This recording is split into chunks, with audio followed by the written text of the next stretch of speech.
तो ये मेरे हाथ में वीवो का एक काफी ज्यादा फेमस फोन है, 15,000 रुपए में मिलने वाला है। ये है वीवो T4X। इसका 8G वेरिएंट का प्राइस देखोगे 15,500 रुपए का मिलता है। और इसी प्राइस के अंदर अभी मोटोरोला ने भी अपनी पावर की गोली लॉन्च करी है।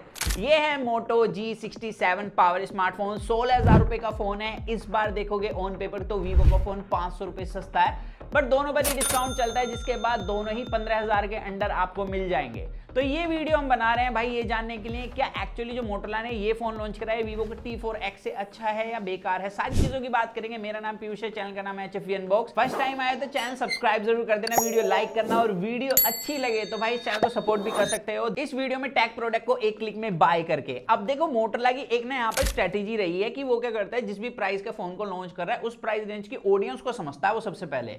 तो एक स्मार्ट डिसीजन है, जिसकी वजह से इन्होंने समझा कि 15 से 20,000 वाली ऑडियंस को चाहिए बड़ी बैटरी। तो इसमें इन्होंने सिलिकॉन कार्बाइड वाली 7000 mAh बैटरी दी है। वहीं पर वीवो के अंदर 6500 mAh बैटरी मिलती है, वो भी नॉर्मल लिथियम आयन बैटरी। इसी के साथ चार्जिंग स्पीड देखोगे यहाँ पर वीवो बढ़िया है, क्योंकि 44 वोल्ट की फास्ट चार्जिंग मिलती है। एंड यहाँ पर जो अपना मोटोरोला इसमें 33 वोल्ट की टर्बो चार्जिंग दी गई है। अब यहाँ पर जैसे पता है बैटरी कैपेसिटी ज्यादा है 500 mAh से, साथ ही इसके अंदर 33 वोल्ट की चार्जिंग है, तो ये चार्ज होने में थोड़ा ज्यादा टाइम लगाता है वीवो के कंपैरिजन में। बट यहाँ पर बैटरी बैकअप भाई सीरियसली बताऊं मोटोरोला का काफी ज्यादा अच्छा है वीवो के कंपैरिजन में। जहां पर वीवो आपको एक दिन का बैटरी बैकअप देगा, आराम से 1.5 दिन निकाल देता है बिकॉज ऑफ ऑप्टिमाइजेशन एंड ज्यादा बैटरी कैपेसिटी। तो यहां पर मैं सीधे तौर पर कह सकता हूं कि बैटरी कैपेसिटी के मामले में और बैटरी बैकअप के मामले में अपना मोटोरोला यहां पर अलग ही निकल कर आ रहा है मेरी टेस्टिंग में। बाकी देखो दोनों ही फोन 5G फोन है, लेकिन यहां पर अगर आप बैंड देखोगे 5G के तो मोटोरोला के पास 11 5G बैंड है, वीवो के पास 8 5G बैंड है। बाकी दोनों के पास वाईफाई 6 की कनेक्टिविटी मिलती है। दोनों को जितना मैंने यूज करा सेलुलर नेटवर्क के साथ और वाईफाई के साथ, दोनों की नेटवर्क कनेक्टिविटी काफी ज्यादा बढ़िया है। बाकी कॉलिंग क्वालिटी कैसी है नॉइजी एनवायरनमेंट में वो आप यहाँ सुन सकते हो दोनों ही फोन। तो अभी जो आप ये कॉलिंग क्वालिटी सुन रहे हो ये मोटोरोला के फोन से, और मैं बिल्कुल हैवी ट्रैफिक में हूँ, तो आप इससे अंदाजा लगा सकते हो अगर आप एक हैवी ट्रैफिक में फंस गए हो तो किसकी कॉलिंग क्वालिटी आपको ज्यादा अच्छी मिलने वाली है ट्रैफिक के टाइम पर। और अब जो आप कॉलिंग क्वालिटी सुन रहे हो ये रिकॉर्ड हो रही है भाई वीवो के माइक्रोफोन से। इससे आपको अंदाजा लग सकता है कि हैवी ट्रैफिक में वीवो का माइक्रोफोन किस तरीके से बैकग्राउंड नॉइज को कंप्रेस कर रहा है ताकि हमारी वॉइस पर फोकस जाए। तो आप बताना आप दोनों में से किसकी ऑडियो क्वालिटी आपको अच्छी लग रही है कॉलिंग के टाइम पर। तो अगर आप आउटडोर ज्यादा रहते हो, आपका मार्केट वगैरह का ज्यादा काम है, तो आई थिंक यहाँ पर मोटोरोला ज्यादा अच्छा ऑडियो फोकस कर रहा है, बैकग्राउंड नॉइज भी ज्यादा अच्छे तरीके से कट कर रहा है। वैसे आपकी क्या ओपिनियन है वो मुझे कमेंट्स में जरूर बताना। अब नेक्स्ट पार्ट की तरफ मूव करें, जो भाई आउटडोर के लिए भी काफी इंपॉर्टेंट है, इंडोर के लिए भी, वो डिस्प्ले है, क्योंकि दोनों की डिस्प्ले स्पेसिफिकेशन ऑलमोस्ट सेम मिलती है। एंड मेरे काफी सारे भाई लोग बोल रहे थे कि भाई एमोलेड पैनल होता तो मजा ही आ जाता। तो देखो कंपनी भी तो कुछ कमाएगी, क्योंकि काफी सारी चीजें मिल रही है 15,000 में इन दोनों ही फोनों के अंदर, और ज्यादातर ब्रांड इस प्राइस के अंदर आपको IPS पैनल ही दे रहे हैं। अब यहाँ पे स्पेसिफिकेशन से पहले बेजल चिन्ह देखे जाए तो दोनों फोन के ऑलमोस्ट सिमिलर ही मिलते हैं। फ्रंट साइड डिस्प्ले में ज्यादा फर्क नहीं है। इवन यहाँ पर साइज देखोगे 6.7 इंच का है, दोनों के पास ही IPS LCD पैनल मिलता है, full HD plus with 120 hertz refresh rate, और दोनों की HBM ब्राइटनेस आपको 1050 निट्स की मिलती है। मतलब एग्जैक्ट सेम परफॉर्म कर रही है आउटडोर विजिबिलिटी के मामले में भी। बट यहाँ पर एक चीज है कि जब आप कंटेंट स्ट्रीम करने जाओगे तो मोटोरोला की डिस्प्ले में HDR का ऑप्शन नहीं मिलता आपको यूट्यूब पर, वीवो के अंदर मिल जाता है। लेकिन इसके अलावा अगर मैं कंटेंट क्वालिटी की बात करूं तो व्यूइंग एंगल्स के अंदर अपना मोटोरोला काफी ज्यादा स्ट्रॉन्ग है। इवन कलर कैलिब्रेशन आप देख सकते हो, इसके अंदर जो डिटेल्स है वो भी ज्यादा फील होती है वीवो के कंपैरिजन में, और ये अच्छा खासा डिफरेंस है। यहाँ पर खुलकर कोई भी एक बार में जब दोनों डिस्प्ले को देखेगा तो यहाँ पर मोटोरोला को ही पिक करने वाला है। इसके पीछे सबसे बड़ा रीजन कलर नहीं है, वो व्यूइंग एंगल्स है, क्योंकि हल्का फुल्का टिल्ट होते ही वीवो के अंदर एक रेड टिंट और बढ़ जाता है। और इसमें फील भी होता है जब आप सामने से भी चलाओगे कि वीवो के अंदर ना हल्का से एक रेड टोन मिलता है, जैसे पहले डिस्प्ले आती थी ना उस तरीके का। तो यहाँ पर मोटोरोला काफी ज्यादा अच्छे तरीके से कैलिब्रेटेड डिस्प्ले ऑफर कर रहा है एज कंपेयर टू वीवो। साथ ही ना जाने क्यों दोनों में वीडियो चलाते हुए मोटोरोला ज्यादा ब्राइट फील हो रहा है, हालांकि आउटडोर विजिबिलिटी में दोनों ऑलमोस्ट सिमिलर ही परफॉर्म करते हैं। और दोनों के पास IPS पैनल है, तो यहाँ पर साइड माउंटेड फिंगरप्रिंट सेंसर मिलता है। और स्पीकर्स की बात करी जाए तो यहाँ पर मोटोरोला के पास डोल्बी एटमॉस की शक्ति के साथ स्पीकर मिलते हैं, इसके पास च्यवनप्राश तक की शक्ति नहीं है। तो यहाँ पर भाई मोटोरोला काफी लाउड है। अब क्या कहना चाह रहा हूँ वो सुन सकते हो।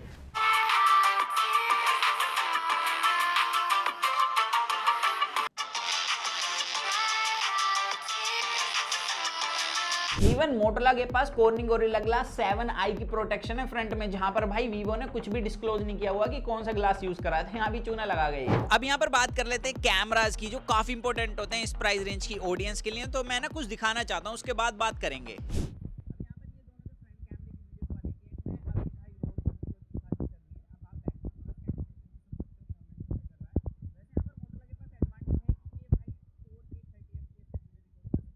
वीवो सिर्फ 1080p 30 fps तक, तो ये एक डिसएडवांटेज आ जाती है इसके पास। बाकी यहाँ पर आप देख सकते हो अपोजिट लाइट में कौन अच्छे तरीके से लाइट कंट्रोल कर रहा है। भाई मेरे को ओवरऑल जो कलर्स और स्टेबलाइजेशन है ना मोटोरोला की काफ़ी सॉलिड लग रही है। वैसे आपकी क्या ओपिनियन है, कमेंट्स में ज़रूर बताएं। अब यहाँ पर वीवो की ऑडियो कहाँ गई यही सोच रहे होगे, तो बेसिकली वीवो क्या करता है, जैसे आप नॉइजी एनवायरनमेंट में हो तो ये मेन ऑडियो को भी कंप्रेस कर देता है, जिसकी वजह से कुछ इस तरीके की ऑडियो आती है। बाकी वीडियो क्वालिटी में भी यहाँ पर मोटोरोला अच्छा है, ऑडियो की तरह रीजन सिंपल सा है। देखो यहाँ पर डिटेल्स बढ़िया है, दूसरा स्टेबलाइजेशन भी बढ़िया है मोटोरोला की, और 4K 30 fps तक सेटिंग्स मिलती हैं। वहीं पर वीवो सिर्फ 1080p 30 fps सेटिंग्स देता है। प्लस यहाँ पर जो कैमरा सेंसर है मोटोरोला 32 मेगापिक्सल का ऑफर करता है, तो वीवो सिर्फ 8 मेगापिक्सल का है, जिसकी वजह से इतना सब डिफरेंस मिल रहा है। और बैक कैमरा दोनों का हालांकि 50 मेगापिक्सल का ही है, जिसमें वीडियो क्वालिटी के अंदर साफ तौर पर मोटोरोला बढ़िया है। यहाँ पर रीजंस दो हैं, एक तो स्टेबलाइजेशन देखोगे यहाँ पर वीवो से काफी ज्यादा बढ़िया है, दूसरा कलर्स जो है वो काफी ज्यादा आई प्लीजिंग है। वीवो में काफी ज्यादा व्हाइट वॉश से कर दिया भाई कलर्स। वैसे आपको क्या लग रहा है वो कमेंट्स में बता देना। अब वीडियो की तरह फ्रंट कैमरा फोटोज के अंदर भी वीवो काफी ज्यादा व्हाइट करता है, डिटेल्स की कमी मिलती है। मोटोरोला के पास मेरे को एक चीज लगी कि डायरेक्ट लाइट के अंदर भाई लाइट कंट्रोल थोड़ा सा वीक है, बट स्टिल ये वीवो के कंपैरिजन में काफी ज्यादा आई प्लीजिंग फोटो ले रहा है, डिटेल्स अच्छी हैं। और यहाँ पर कमाल की बात है कि पोर्ट्रेट मोड के अंदर एज डिटेक्शन भी इसका काफी बढ़िया मिलता है फ्रंट कैमरे में। और फ्रंट कैमरे के साथ बैक कैमरे का बता दूं तो मोटोरोला के पास यहाँ पर एडवांटेज है कि यहाँ पर आपको अल्ट्रा वाइड लेंस मिलता है 8 मेगापिक्सल का, वीवो नहीं ऑफर करता। लेकिन यहाँ पर अगर मेन फोटोज की बात करी जाए वहाँ पर 1x और 2x डिजिटली जूम करके आप फोटो क्लिक कर सकते हो, जिसमें दोनों ही एक जैसा परफॉर्म करते हैं। लेकिन कलर्स की वजह से मुझे मोटोरोला काफी अच्छा लगा। प्लस यहाँ पर अगर आप पोर्ट्रेट मोड में फोटो क्लिक करोगे तो वहाँ पर एच डिटेक्शन भी मोटोरोला का थोड़ा सा बेटर है, एंड उसकी जो फोटोज है काफी ज्यादा DSLR लाइक लगती है बिकॉज ऑफ बैकग्राउंड ब्लर। और वैसे मैंने वीवो के अंदर एक प्रॉब्लम और फेस करी है कि पोर्ट्रेट फोटो के टाइम पर कभी कभी ये सब्जेक्ट को ही ब्लर कर देता है बैकग्राउंड छोड़ के, तो यहाँ पर इसके अंदर काफी इश्यूज हैं। तो मोटोरोला ने डेफिनेटली फोटो और वीडियो क्वालिटी में इस सेगमेंट में वीवो को तो बीट कर दिया है। तो ये तो बात हो गई भाई कैमरास की। अब यहाँ पर बात करते हैं दोनों की परफॉर्मेंस की। तो मोटोरोला ने स्नैपड्रैगन 7S Gen 2 प्रोसेसर दिया है, वहीं पर जो अपना भाई वीवो के अंदर मीडियाटेक डायमेंसिटी 7300 प्रोसेसर मिलता है। अब यहाँ पर जो स्टोरेज टाइप है वो वीवो के पास थोड़ी बेटर मिलती है UFS 3.1 की, लेकिन मोटोरोला के पास UFS 2.2 की स्टोरेज दी गई है सिर्फ। बाकी LPDDR4X रैम मिलती है दोनों ही फोनों में। अब सबसे पहले मैंने स्टोरेज टेस्ट कराया, जिसके अंदर जो रीड राइट स्पीड है वो डेफिनेटली वीवो की ज्यादा स्ट्रॉन्ग थी, और इसी चीज का इंपैक्ट पड़ा जब हमने Antutu स्कोर रन कराया, जहां पर जो वीवो का स्कोर है वो स्लाइटली बेटर मिलता है आपको मोटोरोला के कंपैरिजन में। बट जैसे कि मैं हमेशा से बोलता हूं कि जरूरी नहीं है जो ऑन पेपर चीजें हैं वो रियल लाइफ में भी आपको इंपैक्ट करें।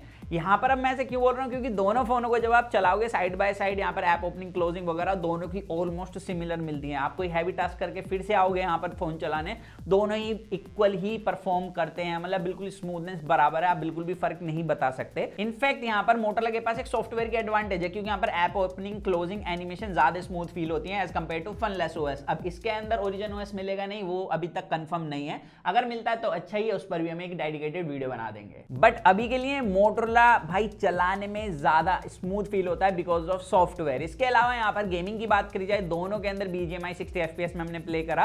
यहाँ पर ना जाने की मोटोरोला की स्मूथनेस काफी ज्यादा अच्छी थी, ज्यादा अच्छे तरीके से ऑप्टिमाइज होकर आया BGMI के लिए एज कंपेयर टू वीवो के अंदर 60 FPS पर प्ले करने के बाद मुझे ऐसा लगा ना जाने मैं 45 FPS पे प्ले कर रहा हूँ। यहाँ पर हल्के फुल्के जिटर्स मिल रहे थे, उतनी स्मूथनेस नहीं थी जितना मोटोरोला में है। तो यहाँ पर डेफिनेटली अगर आप गेमिंग भी करना चाहते हो तो BGMI के लिए मोटोरोला ज्यादा अच्छी चॉइस रहेगी, लेकिन अगर आप एसफल्ट जैसे गेम प्ले करना चाहते हो वहां पर दोनों ऑलमोस्ट सिमिलर ही परफॉर्म करते हैं। अब बात कर लेते हैं AI की, क्योंकि काफी लोग जानना चाहते हैं भाई 15,000 वाले फोन में कितने AI फीचर मिलते हैं। तो मोटोरोला का हम सबको पता है कि इसके अंदर गूगल फोटो एप्लीकेशन मिलती है, तो यहाँ पर लगभग आपको उसके सारे ही AI फीचर मिल जाते हैं।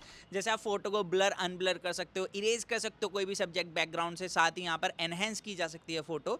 और इसके अलावा भी मोटोरोला ने एक अलग जो फीचर दिया है वो मेरे को काफी बढ़िया लगा। लाइक जैसे आप स्माइल करोगे या आप जिसकी फोटो क्लिक कर रहे हो वो स्माइल करेगा, एकदम फोटो क्लिक हो जाएगी। और इसकी शटर स्पीड भी वीवो के कंपेरिजन में काफी ज्यादा फास्ट है। वहीं पर वीवो के पास एक AI इरेजर मिलता है और एक AI रिपेयर का मोड मिलता है। तो यहाँ पर देखा जाए तो ज्यादा AI फीचर्स आपको मोटोरोला के फोन के अंदर मिल रहे हैं। बाकी यहाँ पर सॉफ्टवेयर की एडवांटेज तो भाई अपना मोटोरोला ले ही जाता है, क्योंकि इसके सॉफ्टवेयर के अंदर आपको UI की स्मूथनेस के साथ साथ मोटोरोला का एक अलग से मोटो स्पेस मिलता है, स्मार्ट कनेक्ट मिलता है, फैमिली स्पेस मिलता है, जो काफी ज्यादा कमाल के फीचर हैं। इस प्राइस का कोई भी फोन इस तरीके के फीचर आपको ऑफर नहीं करता है। लेकिन यहाँ पर भाई सॉफ्टवेयर अपडेट में वीवो एक एडवांटेज ले जाता है, इसके पास 2 साल की मेजर अपडेट है, वहीं पर मोटोरोला के पास सिर्फ 1 साल की मेजर अपडेट है। बाकी सिक्योरिटी पैच दोनों के पास 3 साल का ही मिलता है। अब बिल्ड और इन हैंड फील की बात करी जाए तो यहाँ पर भाई दोनों की इन हैंड फील में डिफरेंस हल्का फुल्का है, ज्यादा मेजर डिफरेंस नहीं है। बेसिकली क्या है, अगर आप विदाउट कवर दोनों फोनों को चलाओगे तो इसकी ग्रिप ज्यादा अच्छी बनती है, बिकॉज यहाँ पर वीगन लेदर टेक्सचर जो दिया है ना इस कलर में, भाई वो काफी ज्यादा कंफर्टेबल फील कराता है। अब मैंने स्पेसिफिकली इस कलर को क्यों पिक करा, क्योंकि यहाँ पर अगर आप इसका डिफरेंट कलर बाय करोगे वहां पर आपको डिफरेंट टेक्सचर मिलेगा, तो ये डिफरेंस होगा। बाकी दोनों का फ्रेम जो है वो साइड फ्रेम प्लास्टिक का ही दिया है। बैक में यहाँ पर वीवो में तो प्योर ग्लॉस प्लास्टिक यूज करिए, यहाँ पर वीगन लेदर टेक्सचर है, सिर्फ ये फर्क है।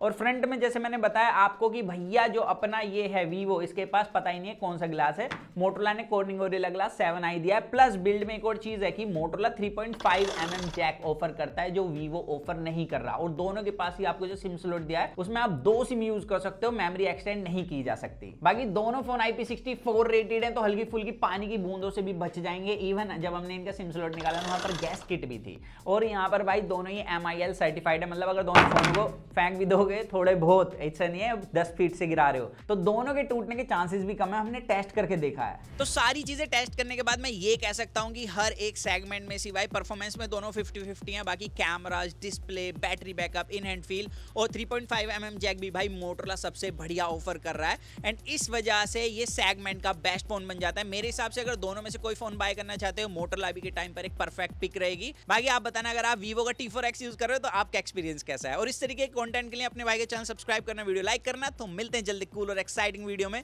तो जब तक के लिए जो मन मैं guess for to watch your heart feel state in with that we unbox guys.